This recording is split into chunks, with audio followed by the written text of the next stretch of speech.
معاشرے کی ستم ظریفی دیکھیں، معاشرے کو آپ خود ایک بار اپنی نگاہوں سے دیکھیں کہ ہمارا معاشرہ کس طرف جا رہا ہے، ہم کتنے عروج کی طرف جا رہے ہیں اور کتنی پستی کی طرف جا رہے ہیں۔ جب سال ختم ہوتا ہے تو ہمیں اپنی غلطیوں کی معافی مانگنی ہوتی ہے، وہ بھی کن لوگوں سے؟ جن لوگوں کو آپ جانتے نہیں ہیں، یا آپ فیس بک پر معافی مانگ رہے ہوں گے، یا آپ واٹس ایپ پر معافی مانگ رہے ہوں گے۔ یا خدا کے بندو، گھر والوں کو راضی کرو، اپنے رشتہ داروں کو راضی کرو، والدین کو راضی کرو، جو کہ سب سے اہم فریضہ ہے، جن کی وجہ سے تم جہنم اور جنت کا تمہارا فیصلہ کیا جائے گا۔ تو چھوڑو واٹس ایپ والوں کو راضی کرنا، چھوڑو فیس بک والوں سے معافیا مانگنا، جائیں اور اپنے اپنے گھروں میں دیکھیں، اپنے رشتہ داروں، عزیزوں، خون کے رشتہ داروں کو پہلے دیکھیں، اپنے دوستوں کو دیکھیں جن سے آپ نے لڑائیاں کی ہیں، جن سے آپ نے جھگڑے کیے ہیں۔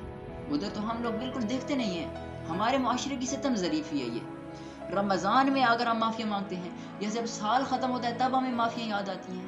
خدا کے بندو، خدا سے ڈرو، نہ کہ نیا سال آ جائے، ٹھیک ہے، نیا سال آ گیا، ڈیٹیں چینج ہو گئی، ہمارے رویے وہی ہیں، پھر سے ہم وہی غلط کام کرتے ہیں، پھر سے وہی سب کچھ، لیکن پھر سال کے آخر میں ہمیں معافیاں یاد آ جاتی ہیں۔ اگر کسی کو معاف کرنا ہے تو آج سے کریں، نہ کہ آپ اس کے مرنے کا انتظار کرتے رہیں گے کہ کب مرے گا تو میں اس کو معاف کروں۔